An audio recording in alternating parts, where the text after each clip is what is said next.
What's up, y'all? It's your girl Malika checking in with another episode of From the Block Podcast. And if I'm just keeping it real with y'all, right? I'm really excited about today's episode because I don't know about y'all, right? Or maybe it's just my for you page. I don't know. But I feel like oftentimes, right, what we see on social media is, I hate men. Women are just X, Y, and Z. What is marriage? Marriage is overrated. Kids, who wants that? Love, ew, overrated, not for me. So I feel like it's really good to have that example of, not only what is a healthy relationship look like, but what does balance look like in relationship? What does it mean when you find your person and you guys go through like your ups and downs, but overall you're like, you know what, I don't care, I'm gonna stick it through and through. So that's why I'm really, really excited for today's episode, y'all. So please give it up for Devario and Ce'erica. How are y'all doing? Good. No, okay, Good to see you again. this gonna be like the opening question, right? All right. You know how people always talk about like in the dating phase, right? Or like in the courting phase, a man has to do X, Y, and Z. If he ain't spending no money, I'm not talking to him. So previously, right, we were talking about this because Jay and Trey said that they knew that their girl was the one when they went in the beginning stages, right? When they were, dating and stuff, she paid for something. What do y'all think about that? Do you think, right, for long term sustainable relationships, do you think in order for a man to prove his worth, he gotta just be dishing it out? I'm talking about, or do you think like a woman every once in a while, or maybe frequently? I don't know. I think Should be. I think you already know what we First would of all, say. I gotta agree with the fellas on that. You definitely know when she's the one, but it didn't even have to do nothing with paying for anything. Like I just saw her and knew. But in regards to who pays for what, I feel like for a real marriage to work, one of the things one of the pillars you have to agree on is finances. But separating them is kind of weird because they're not just my kids; they're your kids too. We made them together. It's not just my house. Like I don't own half of it or part of it that you can't go in or touch. It's ours. I don't see why anybody would do the money any different. So any dollar I've ever made or she's ever made, it kind of was always in a us pot anyway. Okay. So it didn't really matter whose card was swiped at the end of the day. Now that manly ego of mine, when we just had only one account, you gotta let me swipe it just because of how it looks. And men have egos for sure. But overall, at the end of the day, her dollars were mine and mine were hers because we were working towards the same goal regardless. So it didn't matter. Yeah, and I mean I also would say it has to do with the age and when you're dating because we've been dating since we were kids. So 14, right? yeah 14, yeah. snap. him not having money wasn't a bad thing because he was a kid and he was playing sports. So when would he have ever worked? So I never took it any type of way because he's just a kid. And then when we got into like older and we both could like contribute and make money, then that would be something different. But I always knew what his potential was, and I knew that he was taking care of it. So it didn't matter who was making the money, he was managing it, or he would steward it in a way that made me feel safe, even if it's my money he's doing something with because he's playing or whatever. So, because I don't know if you want to tell the story for about sure. when our first date. Yeah, we've been through seasons. Yeah, our first date was. We want to talk about it. Yeah. It's just, sorry, I just came up with like 80 different follow-up No, questions. you But let me can plug do in it. something real quick. So just for clarification, so you just turned 30, right? And then And I turned 30 in October. I'm going to. Okay, going to turn 30. Yeah. So you guys have been together since you were 14. Now, how long have y'all been married? 7 years in November. 7 years in November. Okay, so you just said something, right? Because you said the word potential. And I see that word so often in social media, right? Where a lot of women will say, don't you ever fall in love with potential. If you see a man with potential, girl, run the opposite direction. Scream and run and lock the doors. But you, on the other hand, you're like, you saw the potential, but why didn't that make you go look for somebody else? I was a kid, so if I met him earlier and at that stage, I guess equivalent as his age, if he was like in that same place as an adult when I met him, then absolutely not, because I would have had stuff established that I needed to have somebody that was where I was or above, and I was also in school pursuing college and all the things, like trying to start my life. So him being at that same place was okay because we were more so seeing potential in each other, because there were areas that I wasn't as advanced in that he was. He had to see my potential to be a homemaker or like a mother and all those things. We're both the oldest child, so he knew that Okay, it's I like a could common ground. manage, things, and he would see how I was interacting with my sisters. Without a dad in the home, I became like, taking care of my sister. So he could see motherly characteristics, but he also had to see like entrepreneurial characteristics or just being tough. And there was areas that I really wasn't that adverse in. So I feel like depending on where you're at will depend on if you want to look for potential. But if you're a 6-figure corporate baddie and you found somebody on the side of the road, like it wouldn't make sense for you to see potential in there. Like at a certain point, that love at first sight has to have some kind of thought process in it when you get older and there's more on the line. Gotcha. See, I want to speak on the potential thing. One, there's always going to be potential no matter what stage. Yeah. 6 figures, $250,000, $500,000, $1 million. Like right now, if I were to meet you today and we were to start over, I'm still going to court you off of potential. Yeah. And you mentioned the money thing as well. I got to advocate for my fellas here. A lot of millionaires don't make it till later, and success is not linear, it's exponential. So it's kind of like compounding interest. You may be 100,000 at 30, and then by 35 you hit millionaire status or whatever because of the decisions you made from 20 to 30. So there's a reason why things are called potential energy, kinetic energy. Kinetic is already moving. That dude is already established. He already making $500,000, whatever. That don't mean that the guy behind him that's still sitting still with this idea that just has not sold yet or has not launched yet is going to he might make more money. And lastly, we put women, I see put a lot of emphasis on money. And even my fellas put a lot of emphasis on, I ain't ready to be a husband or I ain't ready to be a dad yet, only based off of the money. And I'm not saying that it's not important because money buys you the time to do the things that will make you happy, that you enjoy, etc. But it's not the end all be all because like I said earlier, like there were seasons where I did not have any money. It did not make me lesser of a man in any sort of way because if I robbed a bank and gave her all the dollars, she still can't parent these kids the way a father ever could. She cannot protect herself or the kids the way a man ever could. The decisions that women make typically are not based off of logic. They're based off of emotions, and emotions change like the weather. So all the money in your account necessarily don't make you stable. Women got the Flow app to make sure Mother Nature comes and visits every month, right? There's literally different phases every week of it. You're a different person emotionally week by week. So that's why women don't necessarily run the country because you make a decision off of emotions that change so often. That doesn't necessarily make any sense. So there has to be some man in the home in most situations. Men provide a lot of structure that women don't even necessarily know they need. And that has nothing to do with money. So, I have a couple follow-up questions. For sure. Shoot them at me. Yeah, because it starts to go in different ways. Okay, I'm gonna start with this one, right? Okay, so in different communities, right, finances are looked at differently. So what do y'all think about this man has to be the sole provider? Like, I just want to kick my feet up and just not do anything. And if I have to go out my way and work, then that's just not the type of relationship that I need. I'm gonna get beat up for this on the internet, but I kind of agree. I was raised by like these old school men that these women didn't work. They went and had 2 jobs they had to. They worked 70, 80-hour weeks, busted knuckles, and they came home and set the money on the table, and the woman paid all the bills. And a part of me feels that way because my granddad was like, if she can lay up and have your kids, then you got to take care of everything.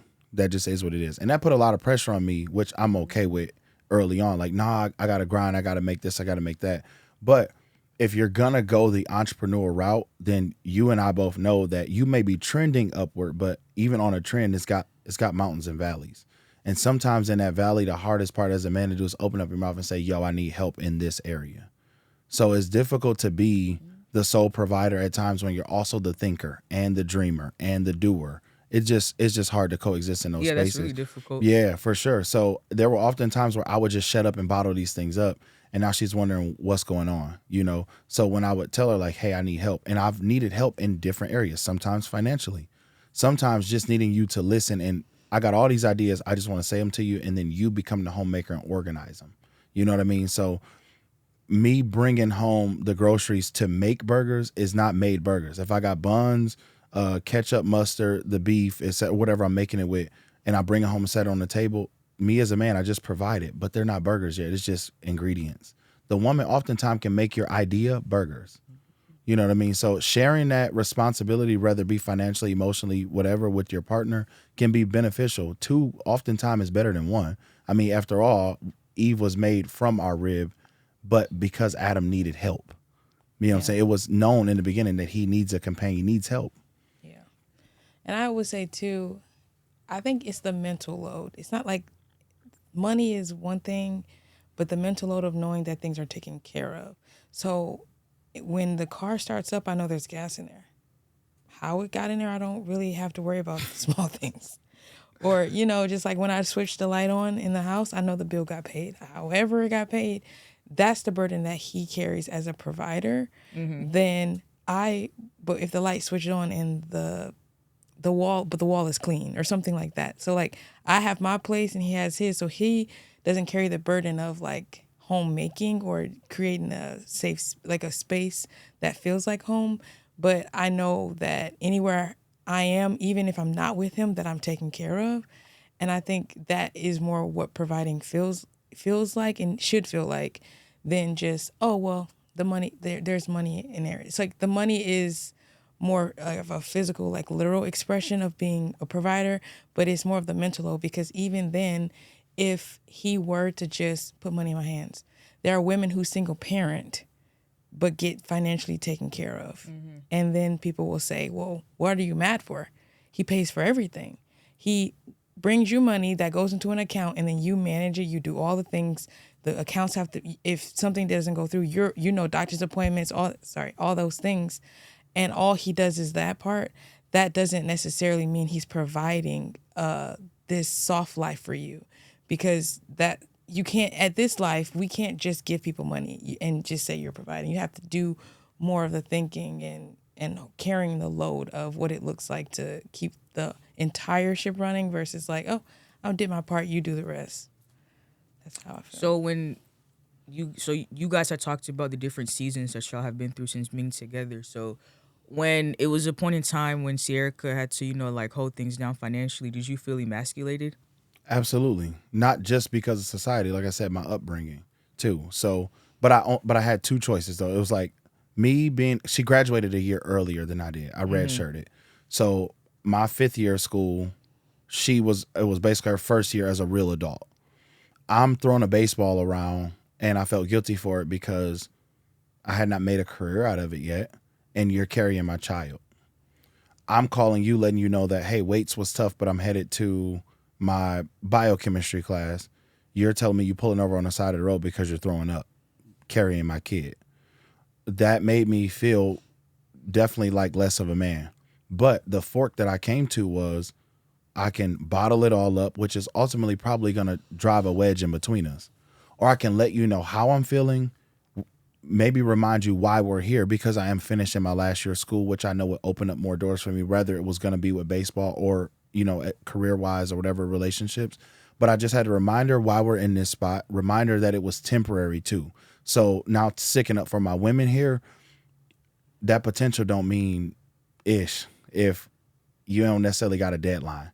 Like, don't let him just keep dangling this carrot in front of your face and like, oh, I'm gonna figure it out. I'm gonna figure it out. Yeah, when? Like, when are you? Like, show me the plan, I guess. Yeah. And that's what. And I think that we work well because of involvement. I do have an idea of how I'm going to take off this thing, but I can also show you where you play a huge part in it, and that helps your partner get over the season that you may be in. So, like I said, like this gas she talking about in the car, she was, although I might have been pumping it, she was paying for it all. Like, I had no job as a senior at all. So I'm getting a haircut, take my helmet off at the game, and, signing baseballs and taking pictures. And, oh, this is the athlete of the week again this week. Cool. With a haircut that she paid for. Driving to class in a car that she was paying for. And gas in it that she paid for. That made me feel so bad at times. But then now full circle, flip it around. There was years went by where she was telling me that I just feel like I'm not worth anything. And I'm like, well, why is that? Because I don't make any money. She didn't have to. And I had to show her that you do make a lot of money. It's just intangible. You are the chef, the maid, the personal assistant. You know what I'm saying? Like, all of these jobs, if we hired them, oh, you'd be making $250,000 a year if like you're saving me that. So that's a job. And that's where like our real balance sort of came in, was understanding that all of your help is not always going to be tangible. You won't necessarily be able to touch the money that you bring, the value, yes, that you bring to this relationship, because she did. She's always, I don't say always, but in most sense, like our relationship, she's outvalued me, but never really could see it. And I was taught that if you can see, I said this before, if you can see what other people can't see, you can have what other people can't have. This young relationship that started out so tender and now we've made it this far is honestly truly based off of potential. There's always a next season. Whatever season you're in right now, whether good, bad, ugly, whatever, it's got to end at some point. Yeah. There's always a next one, and that's considered potential. Most married people say, I feel like I've broken up with my spouse like 80 times in 1 week. Do y'all feel that way? Or I hear that a lot, and I guess I would say it feels like you are dating or you're with a different person per season. So like the same like 25-year-old, like I'm not with that same person today.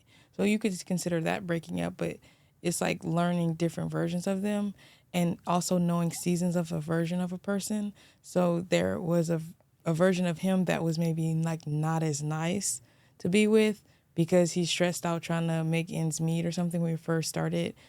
But I knew that I gave that version grace, because then when we got out of that, then he was more family oriented, or he learned how to do stuff or whatever. So it wouldn't be breaking up, but more so just evolving to losing a version of a person to gain a better one. And it should always be better, but there are times where it's like a worse version that you kind of have to cope with, but being open about it, because after a week or two, it's like, what's wrong with you? And it's like, you know what, I'm dealing with this thing. But there are times where he wasn't open enough to express, this is a bad season for me because it reminds me of someone passing or whatever. So then I could have a better understanding of it's not personal. So I think we do really well of him being open about things that might be affecting the version of him. So then I can have an understanding and give grace to how temporary it may be, or how to adjust to cope with that version. Now, where does that grace and understanding stem from? Because I feel like, it's a mutual thing between y'all two, because, and I ask that question a lot to other like married people that I've talked to that's kind of, like a little young. I'm talking about like maybe like late 20s-ish, 30s.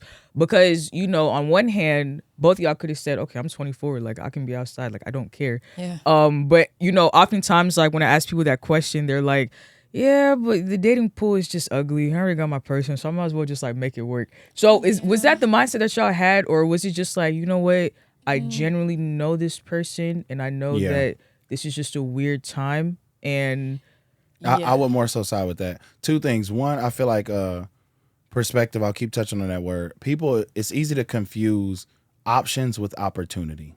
Yeah. So when people say I can be outside, like if I wanted to, so at 29 and I'm an active father and you own real estate, you this, you that, you in shape, you bodybuild, I can get outside and have a bunch of opportunities. Sure. Those aren't real options.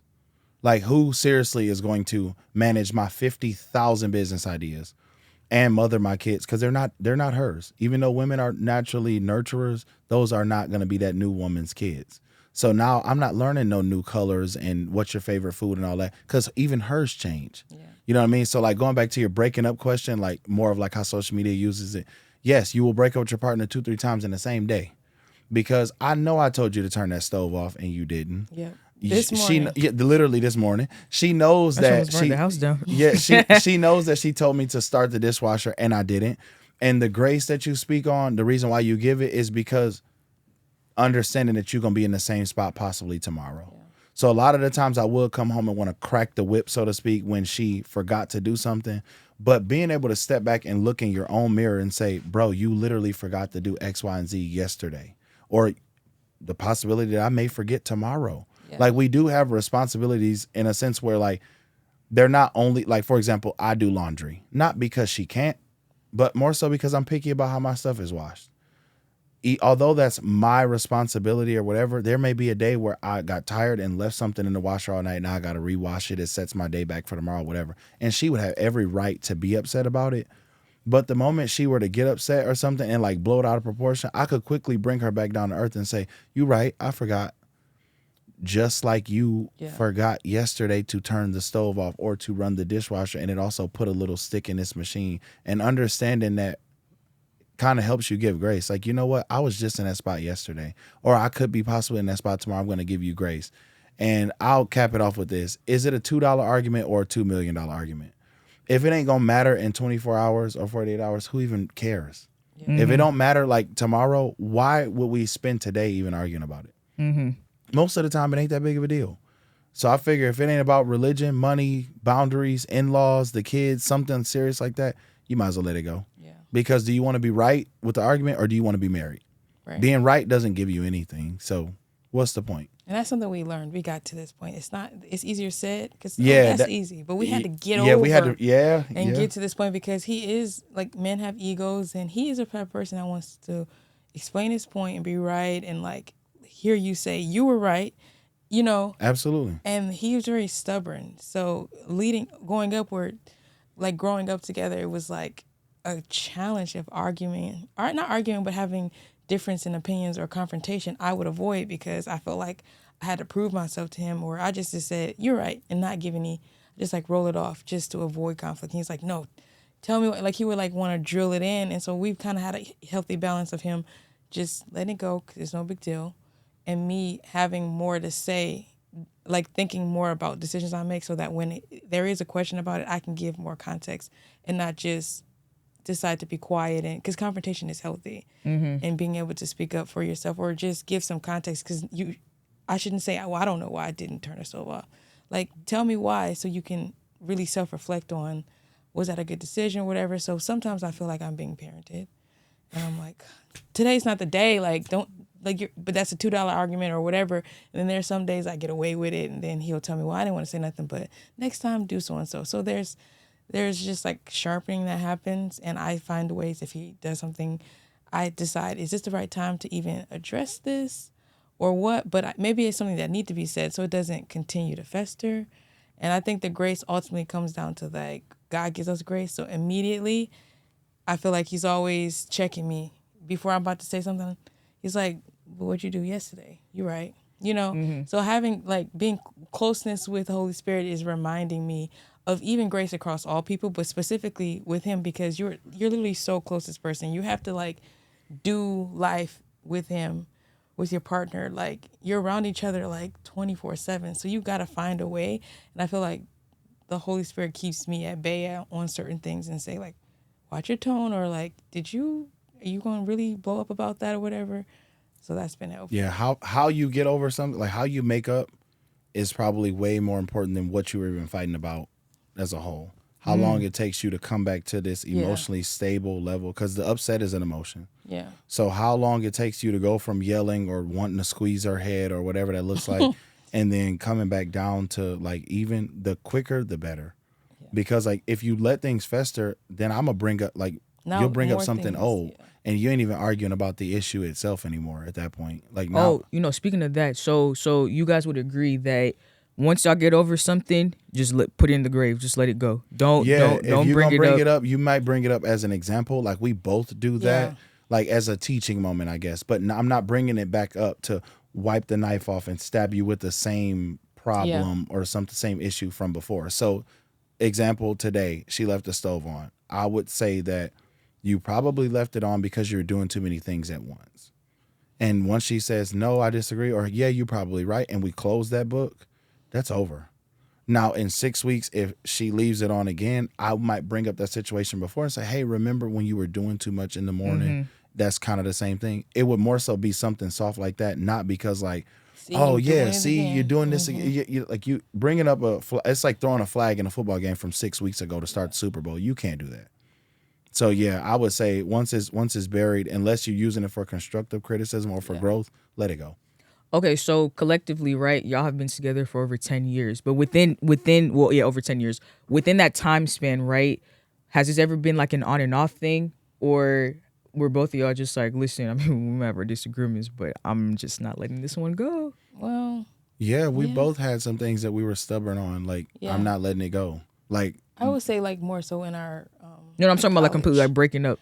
Yeah, like in college. high school. Yeah, high I think school. we broke up twice. Yeah. But even then, like, I'm not scared to admit it. Like the fella said earlier, like, you know who your person is. Mm-hmm. The breaking up was like, okay, you more so just like need a break from me, so Yeah. to speak. But I never like was like, okay, like breaking up and this is over. And then dating other people, like your mindset, you know, when you're really like, I'm outside now or something, like I'm on the market versus like, I told him I was breaking up with him and I wanted him to think I really was. But in my head, I'm like, get it together. Like, So waiting. so y'all broke up, but y'all didn't date other people. Nah. No. Only because like I'm kind of like, if I find a Not good seriously. restaurant, I might eat it 3-4 days in a row. Yeah, we just and then did like, that in Dallas. And then like once it works for me, it works. Yeah. So early on, I'd already said, like the day I saw her, I'd already said to my friends, two of them are still alive to this day, like, hey, that's the one. So that's the options versus opportunities. In my mind, I really only had this one option. Yeah. So anything else would have just been an opportunity.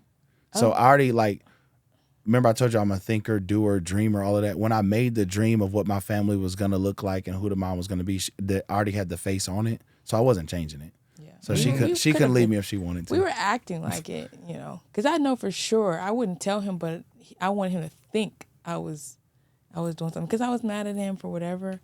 And then I think I maybe went on one date. I'm in Atlanta, like, let's see what's out there, trash. But I really wasn't seeing what was out there. I was in high school. I was in college. College, yeah. Going to an art school with other artists. Like, it wasn't like I was at a major school having access to all these fine dudes and stuff. So very quickly, I was like, yeah, Devario doesn't do that. Like, what is this?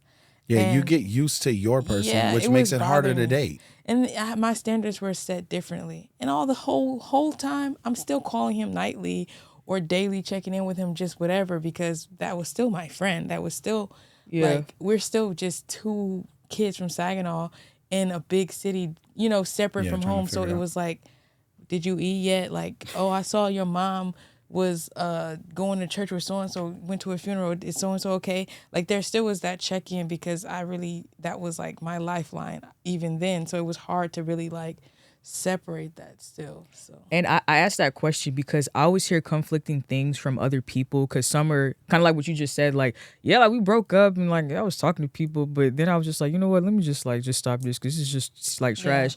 And then others, they'll say like, well, once you let a man walk out, you know, just let him keep on walking. Don't ever let a man like come back to you Yeah. twice. So Yeah. what did you do to kind of like debunk that? well, I broke up with him. Okay, period. He didn't leave me. He was never gonna leave me, as in a sense. I could make him mad, but at the end of the day, he would be mad and still go get me some food. Yeah, It just- I'm always a figure it out type of dude. Yeah. Like, And I learned that over time. I guess he like was with serious. me, yeah, like she'd be like, okay, you're mad. Do you want me to leave? And I'm like, nah, like sit here and let me be mad for a minute. And then, you know, we get past Yeah. it because I understand it. Like I had a coach that used to always tell me like, are you a winner? And I'm like, yes. And he would say, what does win mean? Win mean like what's important now. So like she's done some things, but like once like my brain immediately says that it's in the past now. So like we bought a new home once and I think we might have been there 2 weeks, maybe. Really nice house, and we're on the way to church. We're driving separate, and all I hear is bang. Like, you know, like as I'm backing out of the driveway, it scared We're, me. like, Like, moving did the I hit cars around or something? But like, she hit the garage, like bent it up really bad. Like, So sick. and I remember saying to myself, like, damn, like I ain't even paid the mortgage yet. Like, you already costing me a lot of money, you know. So I really wanted to be mad at her about that, or break up with her in a sense that day because no, I'm definitely mad. Like, don't touch me. But we were on the way to church, and I'm thinking to myself, if I hold on to this, the garage still ain't gonna be fixed. I'm only gonna make you feel worse. Like, you have your own conscience. You feel bad about it yourself. You know it's gonna cost money. You know I got to deal with it because that's not even in your umbrella. That was my immediate thing. Was like, dang, he gonna have to pay for this. Like, I was more mad about like the effect of him, not how I was gonna fix it, because I was never fixing it. Okay, period. But yeah, it's you getting, like I said, the walking out and everything. Like, I guess if we had to advise anyone else, I don't believe in taking breaks because the break won't fix the thing. You know, I am frat. There's I am space. D9. Yeah, and in our frat, the bruhs say running from it will not save you. See it through. So any problem that you have, if you can recognize that it's you two against the problem, number one, and then two, understand that a break from it won't fix it. Time don't heal things. We both noticed that as well when we got older. Like, oh, you had a childhood trauma from so and so and so. Just because it happened when I was 7 and now I'm 27, time didn't fix it. I just kept moving, but time won't fix it. So taking a break from your partner because you've done something, when you come back, You we still have we to still face have it. to It doesn't address it. just- But now you might come back. Like 6 weeks in this life is a really long time. It goes by fast. The weeks are fast, but the days are long. Like they feel long. You could pick up other spirits, other relationships and experiences, but with people, although it was short lived. Somebody could talk you into Yeah, something. and then now you bring that back home. Like, so take a and break you for have what? to know that your For You page is listening. So if I'm starting to just, talk to my girlfriends, because you're going to still be thinking about it. You're not going to talk to them. So you take a space and say the issue is like, he don't got no money and he don't never do this or he don't do enough. You was talking about that and all your For You page is just Sharing generating. it, liking it, it's going to And keep now showing you. at night when you miss that person, but you're still mad at them, it's just going to keep rolling. Yeah. Trying to give you advice. And so then when you get back, you've done self-coached yourself in either one or the other direction if you aren't seeking godly counsel. And now it's time to deal with it and you're quoting Instagram reels. And you could have just had the conversation without outside, forces. So, Summer Walker, she's one of my favorite artists, and she just made a song about it. And I constantly see this on, my For You page that, well, I know he cares about me. I knew he was the one because he just keeps spending money. So did you have that mindset in regards to Devario, or did he have to prove himself in other ways? No, him proving himself is more so like I'm taken care of in a whole compass of emotionally, physically, spiritually, more, and that was more important than money because in my faith, I feel like I'm never worried about eating, sleeping, however that looks like, because I've always been carried by the Lord. So you couldn't give me enough money for me to move in a certain direction. Like it doesn't make me that much more excited because at the end of the day, I have a belief I will be taken care of some way, somehow. And that maybe that's me being spoiled, but I've always been carried by him. And I've had so many experiences where I thought I couldn't make it, whatever. So I have a peace that surpasses my understanding. So he couldn't do anything in the physical that would ever like make me feel like, okay, this is now I can make a move or something like that. But I think him always at the core, regardless of what we're going through, I was always cared for on a deep level and taken care of. If I did something or he did something, the value of him as a man never changed. He was going to still be a good dad. He was still going to make sure bills and things were taken care of, regardless of, well, you mad at me, so I'm mad at you. And I think it's more so like a boy or a punk mentality to withdraw your responsibilities in other areas as a man because you're having problems in a relationship. So it's like because you're not getting on or you're not being loved on, you ain't got a wife. You can't be a man now to your kids or to the responsibilities that you signed up for a mortgage or whatever. So when we signed up to be married, that encompassed a lot of things that you can't just turn on and off. And so the moment you do turn one of those on and off, it's like a realization that you really weren't the man to begin with. So that was really good. So this is my final question. And I hear this a lot too with other older people that one of their biggest regrets in life is before life really started life in. So having kids, watching the kids get older. I mean, you guys have like you guys don't have teenagers yet, but like when that time comes, it's Shoot, like feel like it. dealing with that, parents getting older, you're dealing with postpartum after, giving birth, just like all these things, right? And a lot of people say like one of their biggest regrets in life is during the early stages of their relationship, or just even like apart from the early stages, just before life just started really life in, they didn't really take time to just enjoy one another because things just became so mundane quickly. I hear that a lot. And I can see why they may feel that way. I do know that we dated a long time before there was a kid, but we also didn't get a chance to live together or enjoy marriage before the kid came through. But what I will say is, we oftentimes are just looking when they get when they turn 5, then now they can go to school. When they turn 18, then now I'll be an empty nest or whatever. Like we're so focused sometimes, like so far down the road. Like if I'm looking at my 6 exits up, the likelihood of me rear-ending somebody is way more likely because I'm not focusing on this lane right here. And then you don't even make it up there. Right. And then you don't even end up making it to that because you're looking so far ahead. So I can understand how the task throughout the day can pull you away from each other. But I feel like the pulling comes from lack of involvement. We used to try to say, okay, these are your responsibilities and then these are yours. And we realized really quickly that like that don't work because although laundry is my thing, if I sore from the gym or I pulled a hamstring or whatever that looks like and I'm not getting around that well and you're able to do laundry, do it for me. Like pick up the slack and do it for me. And there are times like you mentioned with postpartum or whatever where I'm like, I really got 4 kids because you can't do nothing. Yeah. But that's okay because it's temporary, it's seasonal, and this is our thing. Like if you go through it together, then I feel like you okay. If you know in your mind, like, okay, we're gonna grow through what we go through, then you'll do it. Yeah. But like that whole, well, this is your problem. Like that don't really exist with us. Like it's like we're gonna go through it. So that's why when you mentioned at the beginning, show me what balance look like. I don't care, like if I'm literally on a log about to fall, if that means throwing this arm up or that arm up or spinning it or whatever that looks like, that's kind of how we think about life. Yeah. I don't care who has to do what.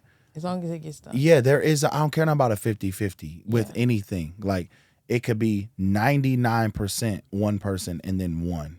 Yeah. That's okay. It's still 100. Yeah. It's only, and also because maybe one is his 100%.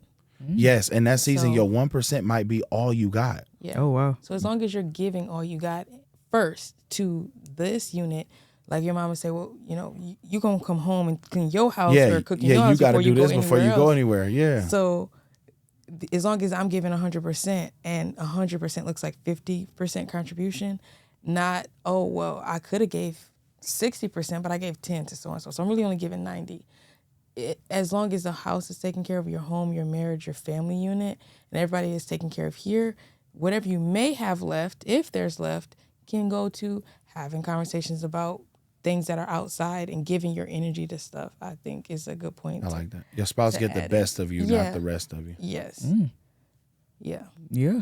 No, this was honestly really amazing. Thank y'all so much for stopping by. Okay, so shout out the YouTube channel because you guys are about to start your own Yeah. podcast. We are. We've announced it before and we did not stick with it. We have like 2 videos. Yeah, but it's Not 2 okay. We videos. are launching. We'll just build on it. Listen, charge it to the game. We were struggling balancing this life as well. So the YouTube channel is going to be launching soon. It is called This Allen Life Unbalanced. Yeah. Because that's what everybody's chasing is this balance. And we just want to be real with y'all, show y'all the real life ain't balanced all the time, you know, but we'll show y'all the ups and downs of what it looked like balancing multiple businesses, multiple children, family, friends, entrepreneurship, bodybuilding, keeping our kids in church as well as keeping our own faith strong, still networking.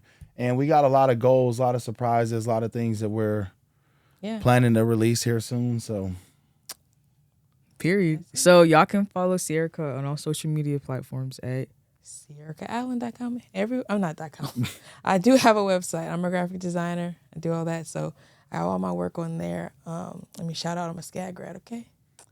But yes, just my first and last name on everything. I've already secured it there. yeah, my first and last name as well, Devario Allen. I do have a second page, Free Game Friday, where you come to me every Friday and I will have gems financially, whether we're talking about business funding, getting credit, getting things removed off your credit. You want to do vending machines, you want to do trucking, real estate development, you name it. If it's in the financial umbrella, then I'm probably going to mention it at some point on that page. So that would be Free.Game Friday, and my personal channel is Devario Allen.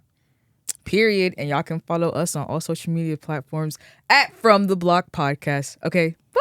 Shout out From the Block.